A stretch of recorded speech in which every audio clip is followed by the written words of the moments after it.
Vamos passar agora à sessão de encerramento. Eu chamava então o Dr. Jorge Neves, Presidente da Ampromis.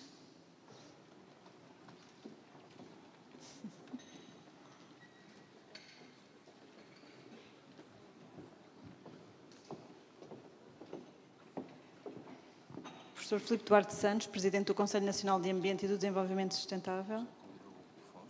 Não.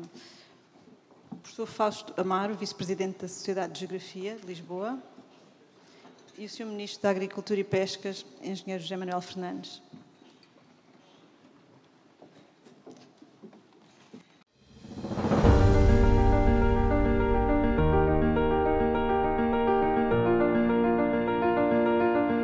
As alterações climáticas são um dos maiores desafios do setor agroflorestal nacional.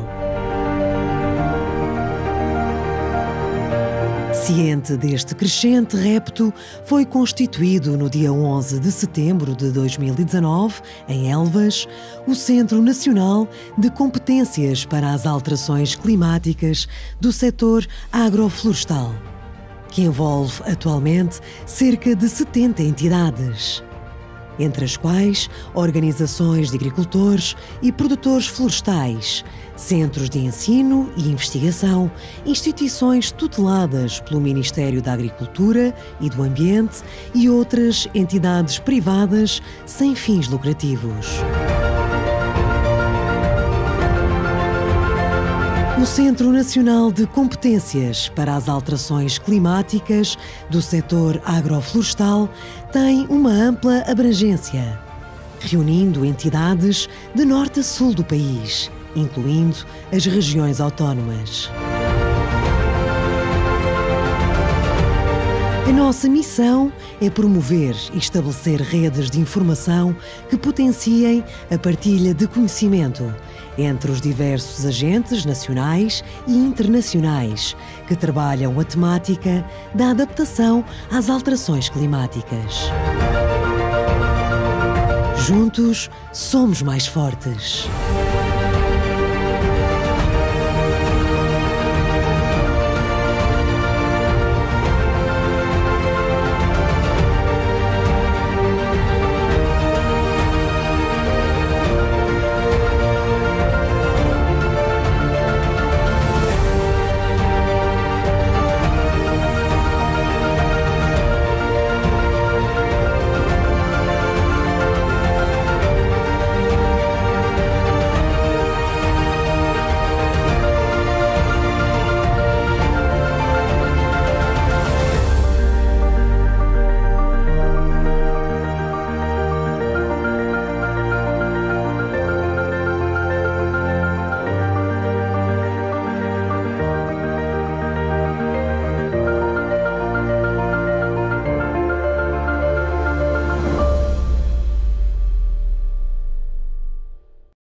Sr. Professor Fausto Amaro.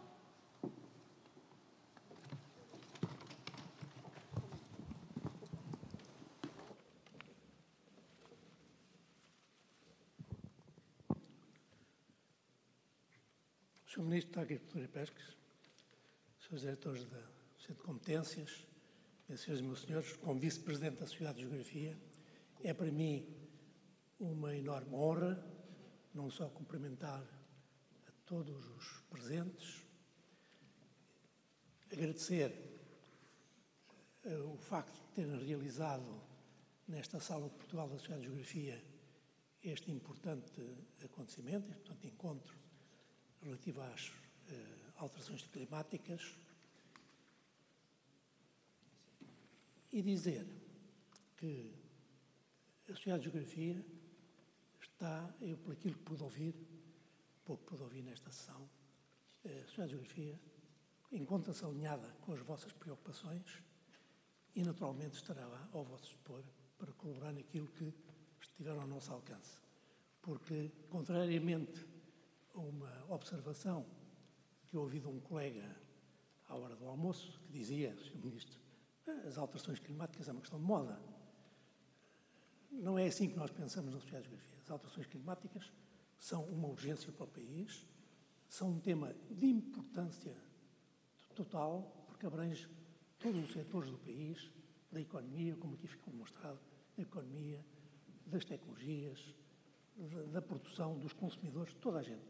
E, sobretudo, perdoem esta minha observação como sociólogo, sobretudo das populações. Tudo isto que estamos a fazer é para a população e, nesse sentido, a Sociedade de Geografia, que está, através das suas secções e comissões sobre todas estas áreas, muito empenhada em colaborar em tudo o que seja para benefício da nossa população, do nosso país e da resolução destes problemas que são não só graves, mas muito importantes e urgentes. De maneira que resta-me agradecer mais uma vez o facto de terem escolhido a Sociedade de Geografia e desejo que aquilo que aqui hoje foi dito tenha as suas consequências positivas para todos nós. Muito obrigado a todos e até uma próxima.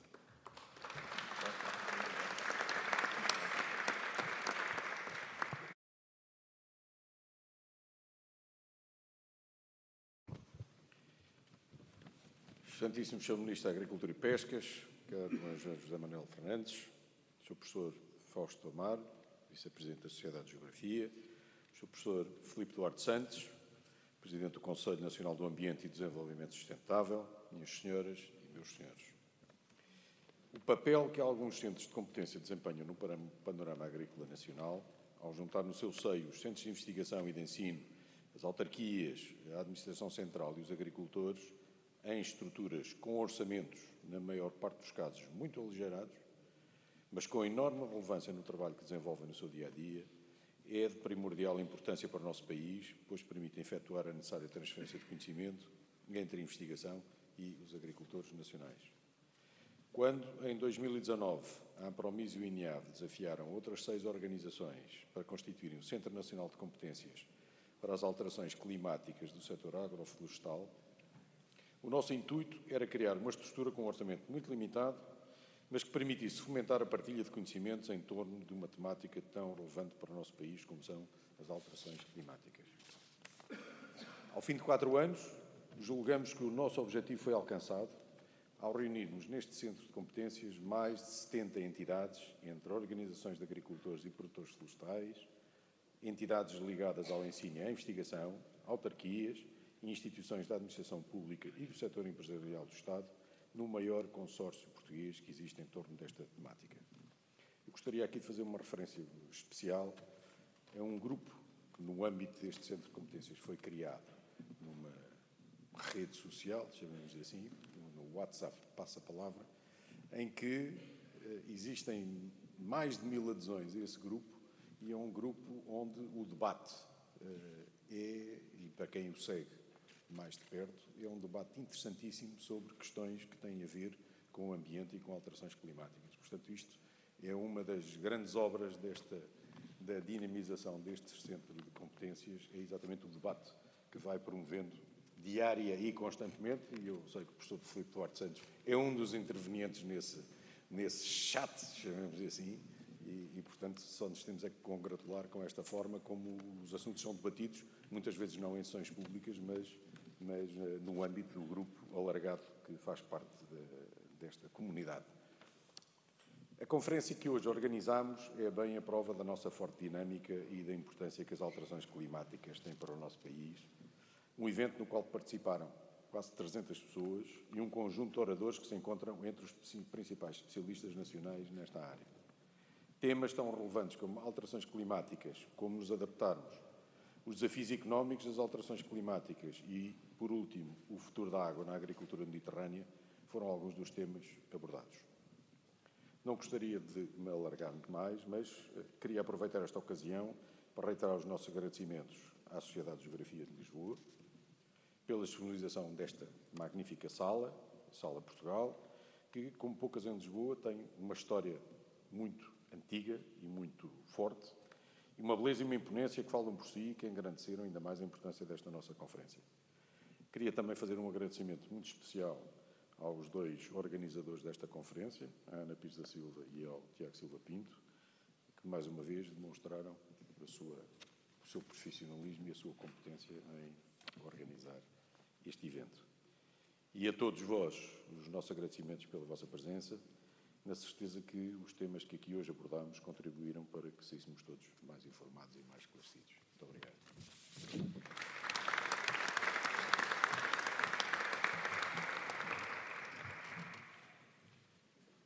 Sr. Ministro da Agricultura e das Pescas, Sr. Manuel Fernandes, Sr. Presidente da Ancomis, Jorge Neves, Presidente da Sociedade de Geografia, caros colegas e amigos, meus senhores e minhas senhoras, eu vou-me sentar, se não se importam. Eu tenho talvez um certo vício pelo facto de que um vício profissional, não é? Como se diz, pelo facto de que trabalho nesta questão das alterações climáticas já há bastantes anos. O primeiro artigo que escrevi foi em 87 e sobre os impactos em Portugal das alterações climáticas e portanto, qual é o vício? O vício é que tenho uma grande tendência em dar um valor grande e pensar, sobretudo, nas questões à escala global. À escala global, porque, no fundo, é a nossa casa, não é? O nosso planeta, e portanto, tenho um pouco esse vício. E porquê é que eu refiro isto? Porque, como foi aqui amplamente mencionado durante o dia, e foram intervenções extremamente interessantes, foi mencionado que estamos numa situação que não é fácil à escala mundial, temos um mundo dividido entre o norte global e o sul global, temos desigualdades muito grandes, as alterações climáticas impactam a todos, aqueles que são mais impactados pelas alterações climáticas são aqueles que contribuem menos para o problema. E também porque é que eu estou a referir isto? Bom, estou a referir isto por causa da questão da alimentação no mundo. E de facto, uma das coisas que desde muito cedo se concluiu é que o setor da agricultura, isto já em 1990, no primeiro relatório do IPCC, do Painel Intergovernamental para as Alterações Climáticas, que o setor da agricultura é o mais vulnerável às alterações climáticas. E o que atualmente se projeta em relação ao futuro é que vai ser difícil, não é? Vai ser difícil assegurar a segurança alimentar para todo o mundo. Um relatório recente da Comissão Mundial sobre a Economia da Água, eles afirmam que mais de metade da população mundial, da produção mundial de alimentos estará em risco de fracassar nos próximos 25 anos, à medida que a crise hídrica, em rápida aceleração, afeta o planeta, a menos que sejam tomadas medidas urgentes para conservar os recursos hídricos com a destruição acabar a destruição dos ecossistemas de que depende a nossa água doce. Isto é, a água verde, não é? Quer dizer, portanto, a evapotranspiração das florestas, dos ecossistemas que transporta a água no interior dos continentes e que contribui para a precipitação. Portanto, isso é uma coisa muito clara. E outra coisa que foi muito falada hoje foi o relatório Draghi, que me parece ser um relatório que, enfim, que todos certamente estamos interessados em ler. Eu já também fiz esse exercício e que revela as vulnerabilidades da União Europeia, da necessidade da União Europeia não ficar, digamos que, entalada, não é, entre os Estados Unidos e a China e ter, enfim, dificuldades resultantes dessa situação, da preocupação, efetivamente, de manter a linha de rumo de preocupações ambientais, nas quais a União Europeia é líder, mas também as questões da competitividade, não é? Que são fundamentais, da competitividade da economia, que também se falou aqui assim bastante hoje, da economia e, em particular, da agricultura, que no nosso país dá uma contribuição muito importante para a economia. De forma que penso que não sou agricultor, gosto muito da natureza, mas não sou agricultor, mas realmente penso que no nosso país há umas opiniões relativamente a este setor que não têm fundamentação e que me parecem prejudiciais. Quer dizer, saúdo e felicito as pessoas que trabalham na agricultura e que estão em contacto direto com a natureza. Reparem, estão em contacto direto com a natureza, porque as pessoas que vivem nas cidades não estão em contacto direto com a natureza. Pelo esforço que têm feito para dar visibilidade às suas, enfim, aos desafios que têm aí, que são desafios muito, muito importantes. E a talho de foice, gostaria de felicitar a Ampromis pelo trabalho excelente que tem feito em promover a adaptação às alterações climáticas.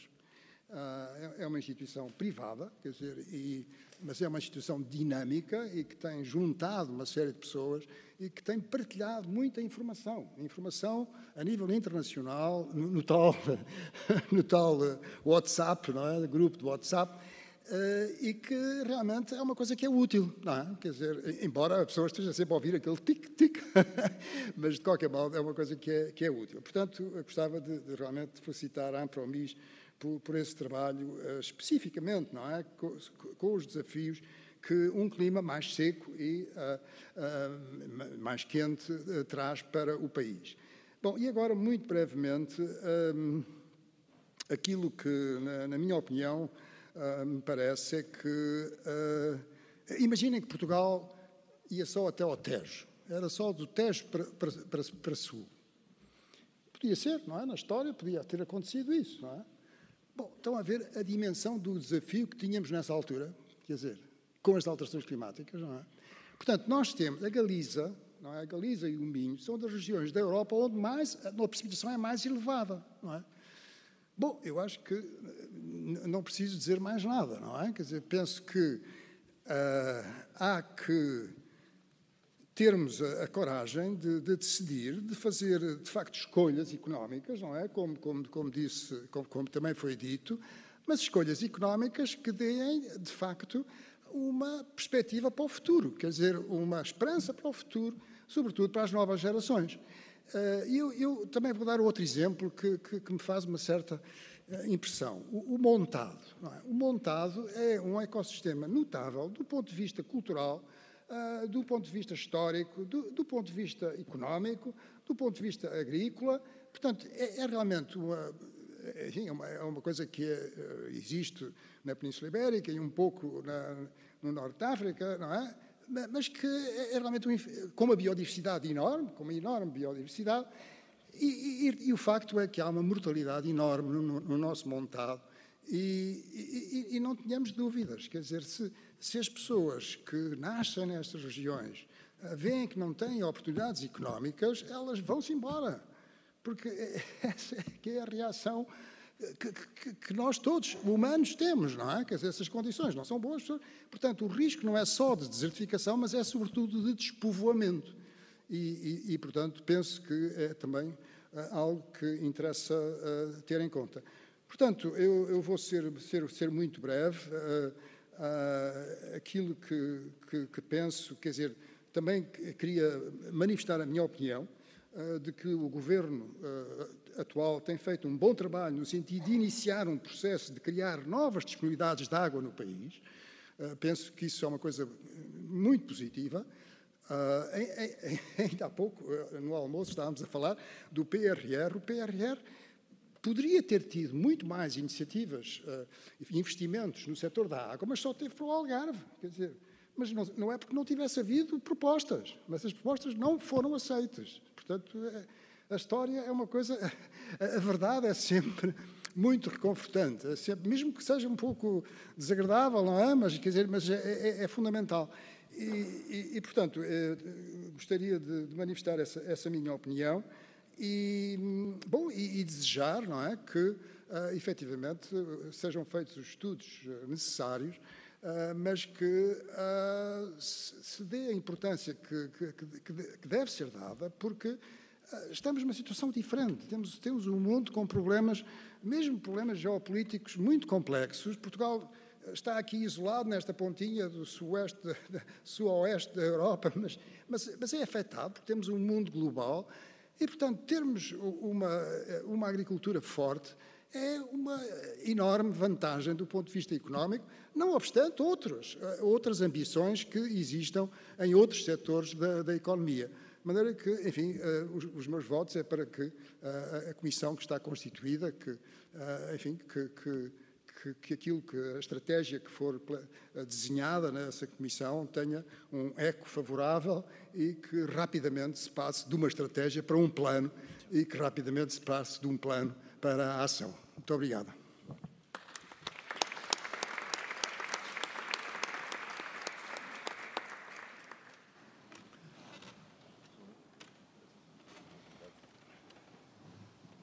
Então, muito boa tarde. Quero cumprimentá-las, saudá-los, agradecer-lhes este convite e este tema, um tema que não nos vai largar, a questão das alterações climáticas e, portanto, em boa hora o discutimos. Agradecer ao Sr. Vice-Presidente da Sociedade de Geografia o facto de aqui nos receber, dar os parabéns também à Ampromis pelo todo o trabalho que realiza e também ao Presidente do Conselho Nacional de Ambiente e do Desenvolvimento e, portanto, o Professor Fausto, Jorge Neves e Filipe Duarte Santos sintam-se cumprimentados e, obviamente, saúdos a todos e um cumprimento também muito especial para o Pedro Salema da IDIA, ele que tem responsabilidades naquele quarteto que está no Água que une e que apresentará em janeiro um cronograma. Obviamente que as alterações climáticas estão aí e, portanto, a melhor forma é, no fundo, de se atuar, de se avançar, de se prevenir. O ditado mais vale prevenir que remediar é sempre atual nos mais diversos domínios. E eu considero que devemos ter objetivos ambiciosos, mas depois também temos que ser realistas e conciliar esta ambição com o realismo para não destruir esses próprios objetivos. Porque muitas vezes podemos correr o risco de termos retrocessos se não houver o acompanhamento das pessoas, se não houver o acompanhamento e o apoio para os setores. Eu sou a favor do gradualismo e não da revolução e nunca poderemos dar, no fundo, argumentos aos negacionistas, mas avançar para um caminho que signifique exclusão, que signifique perda de competitividade, será sempre um problema e poderemos ter retrocessos. Portugal está comprometido e bem com o Green Deal, com o objetivo ambicioso da neutralidade carbónica, mas tem que fazer o percurso para utilizar todos os fundos disponíveis no sentido de obtermos o caminho certo para este rumo do 2050 neutralidade carbónica. E não se pode, por exemplo, pedir aos agricultores para serem eles próprios a suportar todos os encargos, destruindo o seu rendimento ou evitando depois aquilo que é a nossa competitividade. E depois aqui há um outro ponto até, já agora, em termos dos acordos comerciais, que não se conseguem explicar. Nós somos ambiciosos e bem, mas somos também abertos, e eu defendo essa abertura, mas depois não podemos ser, no fundo, ingênuos. Ninguém consegue explicar como é que nós obrigamos, e bem, no fundo, e temos uma legislação que impõe a utilização de determinadas normas e produtos fitofarmacêuticos e depois importamos produtos que utilizam esses mesmos produtos fitofarmacêuticos que aqui nós proibimos. E isto é uma forma de nos descredibilizarmos e serve a narrativa é dos negacionistas e não a narrativa daqueles que têm de contribuir para este objetivo e este gradualismo que aqui referia. O Sr. Professor já referiu aqui, no fundo, alguns desafios que nós temos à escala global. O aumento da população, 2050 seremos 9.000 milhões, mas se olharmos para a África, vão ser 2.500 milhões.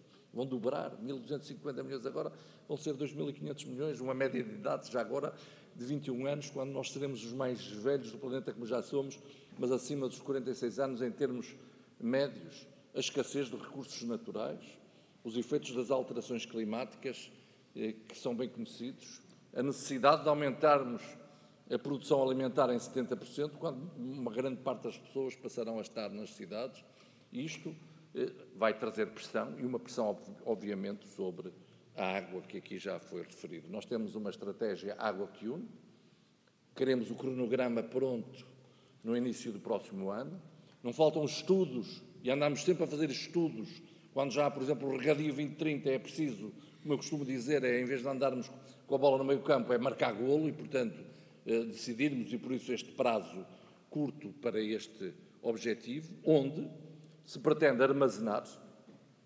distribuir de forma eficiente a água, com o objetivo da agricultura, do consumo humano, mas há aqui um outro que eu tenho assistido nele. E há bocado o Sr. Professor falava do Minho, da Galiza. No Minho, nós temos tido fenómenos extremos, onde as barragens não aguentam a água e põem em perigo a própria vida das pessoas, há inundações e o património. Parece-me inteligente proteger a vida das pessoas, retirar a água que está em excesso para depois utilizá-la onde é necessário. E, portanto, há aqui um objetivo que é o da proteção civil, um objetivo de... Eu penso que há soluções técnicas para isto, de bombagens e outras formas, e poderemos altear barragens. Mas agora faço aqui um parênteses. O Alqueva hoje, com o fundamentalismo que existe, não seria feito. Mas o Alqueva não seria feito e há gente que prefere o deserto a investimentos desta natureza. E quando nós defendemos, por exemplo, a existência de reservatórios de água, de barragens, de albufeiras, chamem-lhe o que quiserem, para repor o caudal ecológico, isso não é ajudar a biodiversidade? Isso não é ajudar o ambiente? Se isto não é ajudar o ambiente, então digam-me como é que se deve fazer. Portanto, há aqui um objetivo proteção civil, há um objetivo ambiente, há um objetivo economia, porque também há outra coisa. Não há ambiente sem agricultura. E se quisermos falar de floresta, nós que vivemos o problema dos incêndios, em muitos sítios foi a vinha que funcionou como um controle e não deixou passar o fogo, funcionou como corta-fogo. A presença do agricultor no território é absolutamente fundamental. Mas esta Água que Une tem o objetivo também e a ambição, não só de proteger os investimentos que existem, como também o de permitir e reforçar a atratividade dos territórios e permitir outros investimentos. E por isso nós escolhemos altear barragens, a existência de charcas. Em muitos sítios o que nós fazemos é deixar correr a água toda para o mar e não a armazenamos. A questão da dessalinização será o último recurso. Defendemos esta rede interligada, mas não escolhemos outras soluções. E é verdade que o PRR foi uma oportunidade perdida, e eu referi-o muitas vezes, e na altura aos maiores responsáveis que estavam na governação. Aliás, tenho dito publicamente que estavam disponíveis até 31 de agosto de 2023 8.300 milhões de euros na vertente do PRR em empréstimos, que o Governo não quis. E agora nós, até porque isto é um investimento pesado, vamos ter que ter aqui uma arquitetura financeira onde o FEADER intervenha, os fundos da política de coesão, o Fundo Ambiental, mas também instrumentos financeiros, o Banco Europeu de Investimentos e empréstimos. Só que este é um investimento estrutural, estruturante, que ajudará a competitividade e a coesão do território e que tem estas dimensões que eu acabei de referir. E, portanto, não haja dúvidas que água é economia, é biodiversidade, é ambiente, é coesão territorial e é mesmo proteção civil, conforme referi. No último Conselho Agrifish e também na reunião que tivemos da Cimeira, no fundo, estamos de acordo com os nossos colegas, eles connosco, mas por solicitação de Portugal nós discutimos uma estratégia europeia, no último Conselho de Agricultura e Pescas europeu, com o objetivo de termos uma resposta integrada para crises e o combate às alterações climáticas. Nós temos de ter soluções europeias, umas para a prevenção que eu referi, mas há outros elementos que são importantes. Eu sou um defensor das novas técnicas genómicas, que não tem nada a ver com organismos geneticamente modificados, e por isso o nome Novas Técnicas Genómicas pode não ser o melhor para este objetivo, de investigação, porque nós temos com as alterações climáticas cada vez mais pragas e doenças que até alguns pensam que aquilo só afeta os animais, também nos pode afetar a nós, e aí uma só saúde é algo extremamente importante. E temos de ter o programa Horizonte Europa, o programa de investigação europeu, a trabalhar neste domínio, por exemplo, para termos vacinas para este objetivo, mas também para o objetivo das novas técnicas genómicas. E uma agricultura que tem de ser mais moderna. Eu ainda ontem abordei com os nossos colegas e com o Ministro da Agricultura de Espanha, mas até com o Primeiro-Ministro de Portugal e o Presidente do Governo, não se compreende como é que a legislação europeia não deixa utilizar drones. Drones que ajudariam, por exemplo, a colocar produtos fitofarmacêuticos numa área muito circunscrita e que ajudaria à sustentabilidade ambiental. E, portanto, aquilo que, em termos europeus, se deve alterar para este objetivo, deve ser alterado. E não faz sentido que os drones não possam ser usados.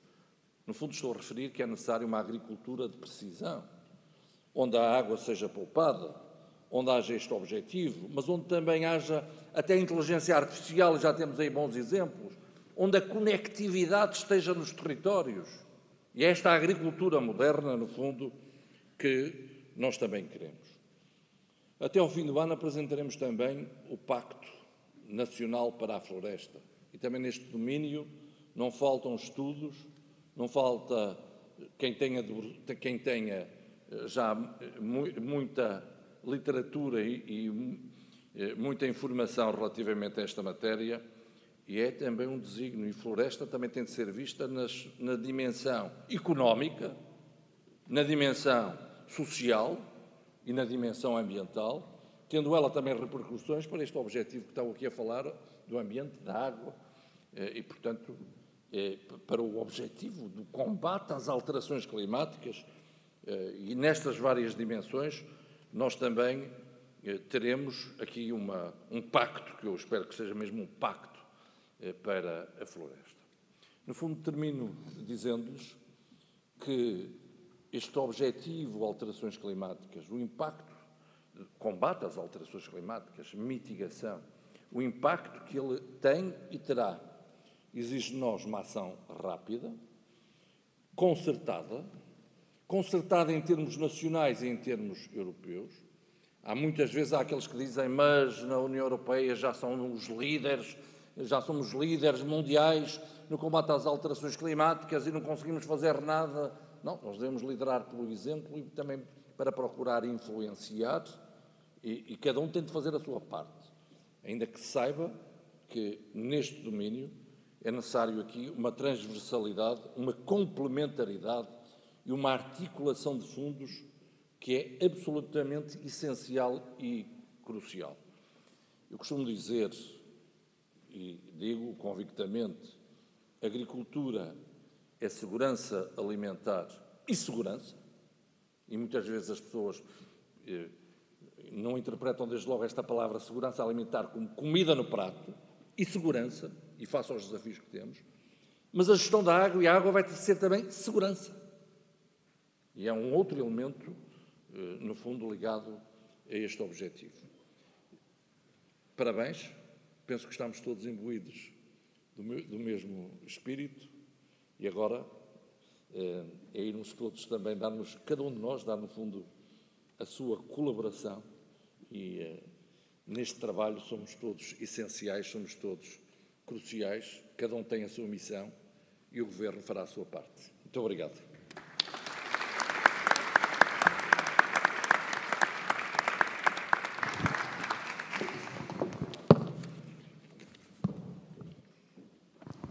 Muito obrigado a todos por terem vindo e, com a autorização do Sr. Ministro, damos por encerrada esta conferência. Muito obrigado.